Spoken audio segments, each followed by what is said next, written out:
Bonsoir à tous.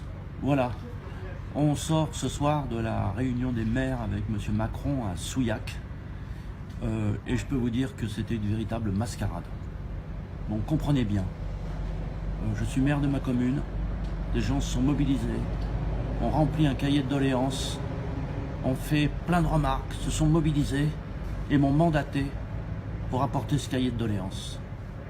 Et à quoi a-t-on assisté? À un soi-disant débat, et le président Macron a eu l'audace de dire que c'était un débat sans filtre. Or, il n'y a eu que des filtres. Premier filtre, aucun citoyen présent, des barrages à plus de 10 km, des contrôles d'identité dans tous les sens. Et à la fin, quand on est arrivé dans la salle, j'avais demandé à pouvoir intervenir, bien entendu. Et qui présidait le débat? Un ministre. Je ne vois pas en quoi il est indépendant pour présider un débat. Et ensuite, pour chacun des 13 départements, 2 ou 3 intervenants par département. Et qui choisissait les intervenants par département? Les préfets du département. Alors vous imaginez un débat présidé par un ministre avec les préfets qui choisissent ceux qui doivent intervenir. Cela n'a pas empêché quand même un président d'association de maires ruraux d'avoir été au milieu des cireurs de pompe, quelqu'un qui a osé élever la voix et remettre en cause M. Macron. Mais la voix des Gilets jaunes, la voix du peuple, elle, personne ne l'a fait entendre. Et donc c'était une véritable mascarade. Et c'est pour M.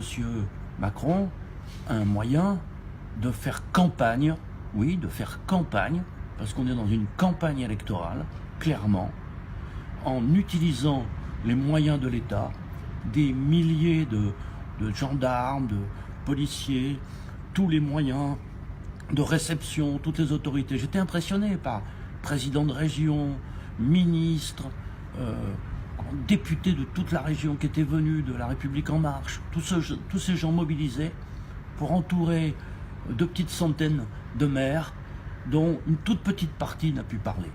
Donc nous avions joué le jeu. Nous avons dit nous allons répondre à l'invitation. Et les administrés de ma commune ont dit on va aller porter nos revendications. Et puis en fait, on s'aperçoit qu'il n'y a pas de débat. Donc la mobilisation des citoyens pour leurs revendications doit se poursuivre et doit se faire sous toutes les formes nécessaires de manière pacifique. Mais ne comptez pas sur ce débat officiel pour être entendu. Il faudra passer par d'autres expressions pour pouvoir faire entendre notre voix. J'ai été frappé que dans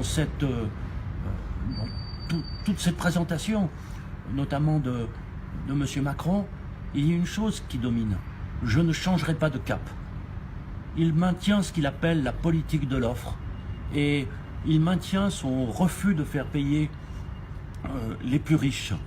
Et il maintient cette idée que si nous voulons obtenir quelque chose, ça sera en diminuant un autre service public, une autre aide sociale.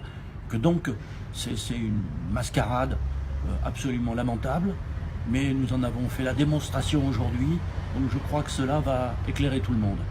Et vous savez, il y a des mots qui n'ont pas été utilisés.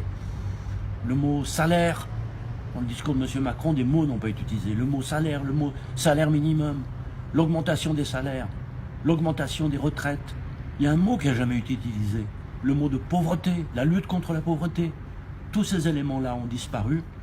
Et aujourd'hui, on a un président qui va chaque semaine mobiliser tous les moyens de l'État pour faire sa propagande, pour essayer de gagner du temps.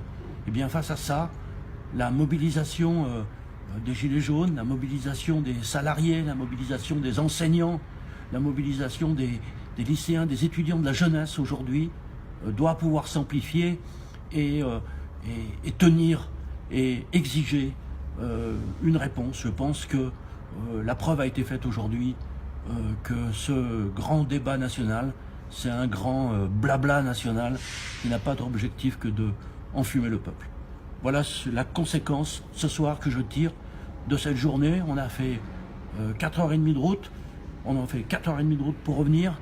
On a passé toute la journée là-bas à essayer de pouvoir parler, mais j'étais mandaté par les habitants et j'ai l'habitude de respecter le mandat que me donne le peuple. eh bien, je rends compte ce soir de ce mandat. Nous prendrons le temps de nous réunir sur le terrain et de nous mobiliser dès demain. Voilà, nous le ferons dès demain samedi. Mais voilà, nous avons rempli notre mission et les choses sont maintenant claires.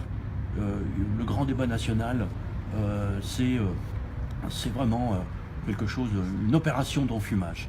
Merci, bonne soirée à tous.